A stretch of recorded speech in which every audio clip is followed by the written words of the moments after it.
teams na eksperto sa pagkain ang maglalaro ngayon. Yung unang team, teritoryo po nila ang kusina. Mga malulupit na chef na kahit na kung nakapikit, kaya magluto ng mga masasarap na lutuin. Palakpakan natin ang team. Ping, ping, ping! Led by Kusina Master, ang ating idol sa kusina, Chef Boy Logro. Chef Boy. Thank you. Good to see you again, Chef. Miss you, guys. I miss you, Chef. Oh my goodness. Thank you. How are you, Chef? I'm good. Okay naman. Ikaw, na-miss kita. Na-miss ka namin, Chef. Tigas to Marian, ha? Makakarating, Chef. Makakarating. At syempre, Chef, kasama mo pa mga malulupit na chef sa team Naman, ninyo. sobrang malulupit to. Sino-sino po makakasama Ako natin? doon itong katabi ko. He is the owner of Center for Asian Culinary Studies. Yan. At magaling siyang magpinsing master niya yun. Yun! At the owner of Cafe Isabel, yung restaurant. At aking kasunod naman, wow! She is the owner of Flor de Lis. At celebrity chef din siya. Pinakamayaman na chef. Chef Jackie! Hi, Chef Jackie. Yes.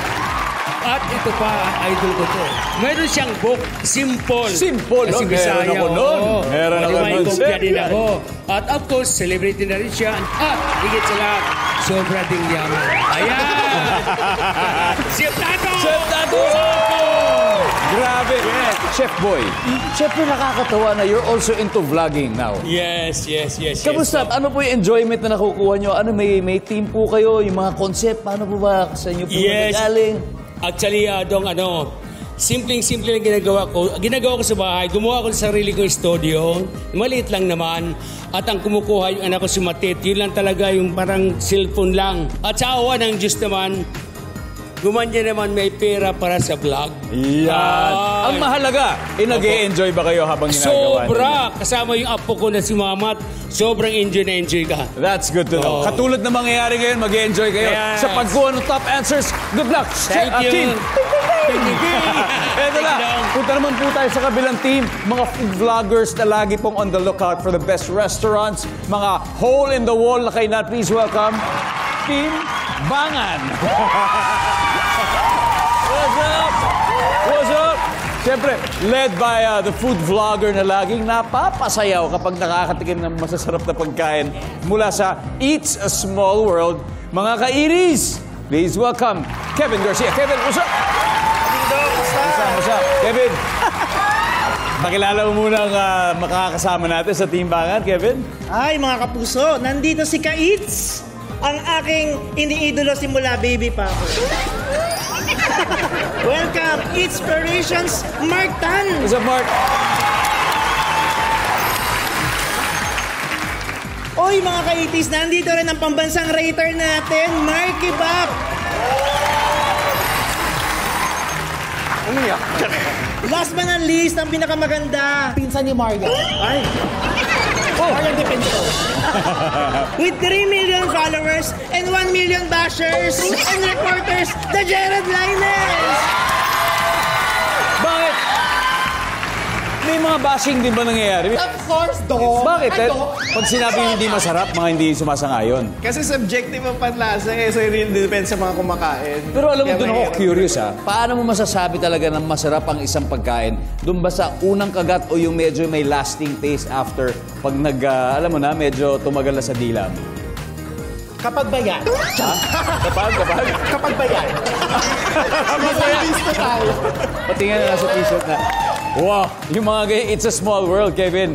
Alam mo kasi dito sa Family Feud, may mga dance step tayo. Baka pwede natin i-integrate yun dun sa Family Feud. Pwede.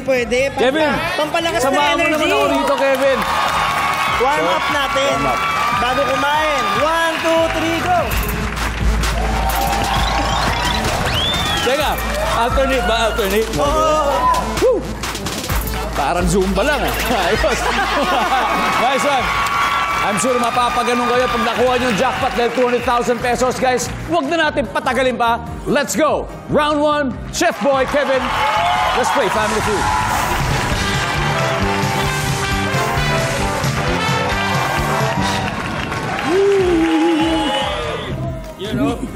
Okay. Ito po, nag-survey tayo ni Sandang Pinoy. Top 5 answers are on the board. Sa restaurant, anong isasagot mo kapag tinanong ka ng manager, kamusta po ang order nyo? Kevin. Masarap! Ayan na. Survey says. Pero, Chef, makukuha pa natin ng mas mataas dito. Sa restaurant, ano kaya isasagot nyo po pag tinanong kayo ng manager, kamusta po ang order nyo? Excellent. Wow! Iba to. Ibang level to. Excellent. Di ba may ganun ba? Survey says excellent. Uy! Wala excellent. Chef Boy, balik po muna tayo. Kevin, tara, let's play round 1. Let's play. Mark.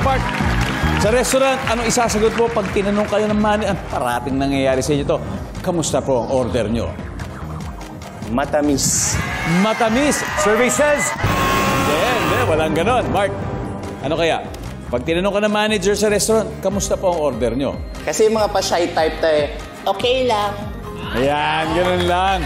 Meron na ba nangyari na ni-review nyo tapos hindi masyadong okay, pero pagbalik nyo, biglang grabe, sumobra okay? Meron marami. Kasi usually, kami ang, pag pinapanood po kami and nag-feedback kami, talagang tinitake ng mga businesses yung mga feedback namin para mas mag-improve, which is a good thing pag business owner Of course, because we want everybody to succeed, right? Yes! Okay lang! Okay lang. Jared! Ano kaya to? Sorry, manager, hindi masarap. Hindi Honest. masarap yung mo.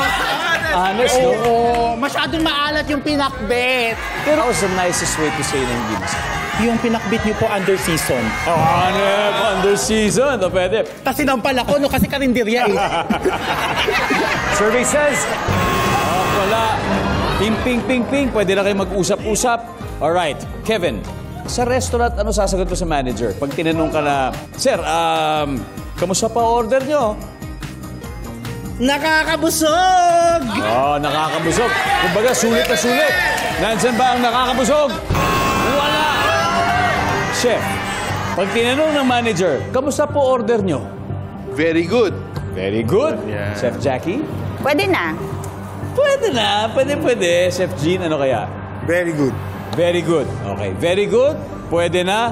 Chef Boy, uulitin ko. Sa restaurant, ano pong isasagot nyo kapag tinanong kayo ng manager? Kamusta po order nyo? Well, I agree, Chef Jackie. Pwede na.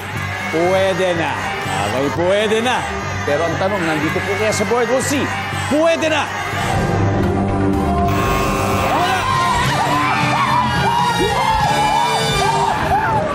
Round 1 goes to Team Bangan. May 68 points. Pero may tatlo pa pong hindi nasasagot. Halika. Alright. May tatlo pa tayo hindi nakukuha, guys. Anong pangalan natin? JB po, JB. JB. Tiga saan ka, JB? Ano ba, Leches po, Santa Monica. Anyway, pag nasa restaurant ka, ano sasabihin mo sa manager pag tinanong ka na, Sir, kamusta po order nyo? Siguro just being honest, sabihin ko, kulang pa. Kulang pa. Yes pa, Kuya Dan. Hindi, wait. Kulang pa yung dumating na order o kulang yung lasa? Ano, magkaiba yun? Kulang pa yung lasa. Kulang pa. For 5,000 pesos.